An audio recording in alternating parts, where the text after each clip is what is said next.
Formula ఈ race ప్రజలందరికీ తెలియాలి.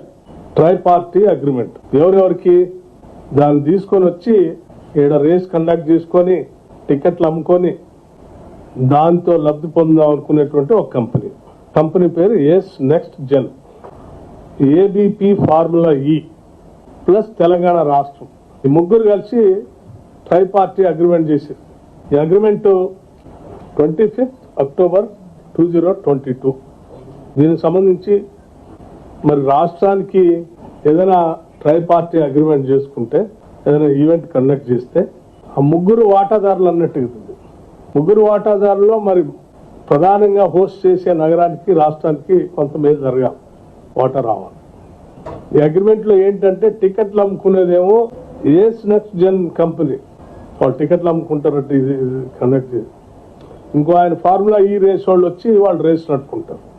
మరి రాష్ట్రానికి వచ్చేది అంటే రాష్ట్రం అంట రేస్ కావాల్సిన ట్రాక్ ఇన్ఫ్రాస్ట్రక్చర్ తయారు చేయాలి.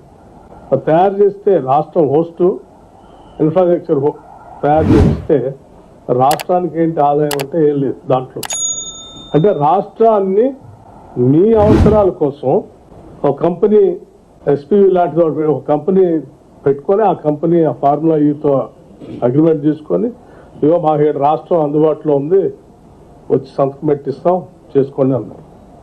సరే, ఈ ఫార్ములా ఈ రేస్ వాళ్ళకి ఫీజు కట్టాలి. వాళ్ళు వచ్చినందుకు ఈ ఆర్గనైజ్ చేసి టికెట్లు అమ్ముకునే వాళ్ళు ఫీజు కట్టాలని అగ్రిమెంట్ ప్రకారం వాళ్ళేం ఫీజు కట్టాలా, state government track infrastructure develop చేయాలి.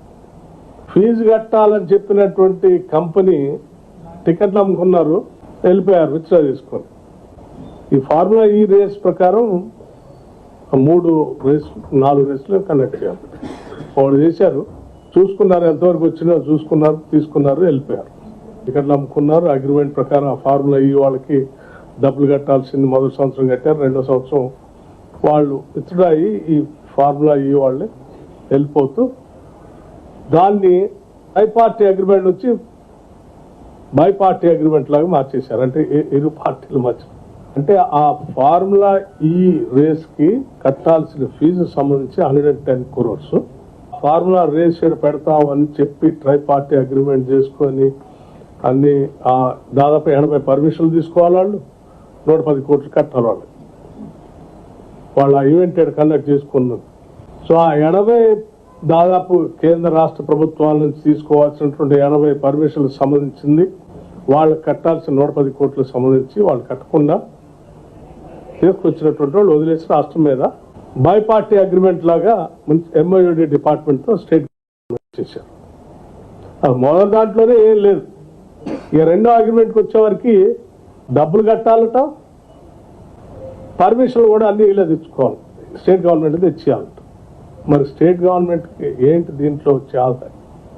పోనీ ఇది ఏమన్నా సెక్రటేరియట్ బిజినెస్ రూల్స్ ప్రకారం ఏమైనా చేశారా, మంత్రి గారు ఏమైనా సంతకం పెట్టి చేయించారంటే వారి సంతకం కూడా పెట్టలేదని సమాచారం తెలుస్తూ ఉంది.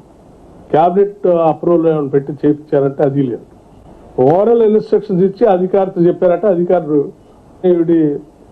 స్పెషల్ సెక్రటరీ గారు స్పెషల్ చీఫ్ సెక్రటరీ గారు అగ్రిమెంట్ చేసేసి సంతకాలు పెట్టేసి ఈ 110 కోట్లు కట్టాల్సిన దాంట్లో 55 కోట్లు ఆల్రెడీ కట్టేసి మిగతా ఇన్స్టాల్మెంట్స్ కోసం 2 ఇన్స్టాల్మెంట్స్ అట్లా పెట్టేసి, అంటే ఇది ఇప్పుడు ఆ 2 ఇన్స్టాల్మెంట్స్ కోసం, 3rd ఇన్స్టాల్మెంట్ కోసం ఆ 55 కోట్ల కోసం ఫార్ములా ఈ వాళ్ళు స్టేట్ గవర్నమెంట్కి నోటీస్ ఇచ్చారు, మీరు అవి డబ్బులు కట్టాలి. గవర్నమెంట్ డిసెంబర్ 7వ తారీఖు నాడు ప్రమాణ స్వీకారం చేసింది. వీళ్ళ సంగతి ఏందో తెలుసుకుందాం. ఇదేంది వారు మాజీ మంత్రి గారు ట్విట్టర్లోను రాష్ట్ర బ్రాండ్ ఇమేజ్ అంతా పోతాం, తెచ్చినవన్నీ పోగొట్టేస్తాం. అరే పచ్చిగా రాష్ట్రాన్ని అమ్మకానికి పెట్టి ఒకటేమో ఆ కంపెనీకి వస్తుంది, ఇంకోటి ఫార్ములా. రాష్ట్రం ఏంటి రాష్ట్రానికి వచ్చే ఆదాయం వీటన్నిట్లో అంటే ఏం లేదు. వాళ్ళు వచ్చి అక్కడికి వచ్చి చూసిపోతే హైదరాబాద్ నగరం ఇమేజ్ పెరుగుతుంది. వాళ్ళు చూసిపోవటానికి 110 కోట్లు కట్టాలా. అవి కాకుండా ఇన్ఫ్రాస్ట్రక్చర్ డెవలప్ చేయడానికి మళ్ళీ అది వేరే. ఎన్ని డబ్బులు కట్టి రాష్ట్రం సాధించింది ఏంటంటే ఏమీ లేదు. సో మీరు చేసిన తప్పిదాన్ని బిజినెస్ రూల్స్ కి పూర్తిగా భిన్నంగా మీరు చేసినటువంటి తప్పిదాలని మీకున్నటువంటి ఒక రకమైనటువంటి కోరికలను తీర్చుకోవటం కోసం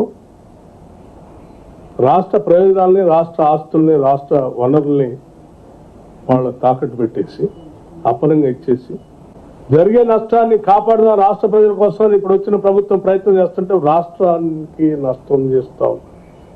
ఎవరు పాత రోజుల్లో ఎక్కడో చదివాను, తన బాధ అంతా ప్రపంచ బాధ అంట మన కృష్ణశాస్త్రి గారు. నీ బాధ అంతా రాష్ట్ర బాధలాగా మార్చేస్తే ఎట్లా మీరు? మాకే రాష్ట్ర బాధ అంతా మా బాధలాగా మారి నీ రాష్ట్రాన్ని కాపాడటం కోసం ప్రయత్నం చేస్తున్నారు.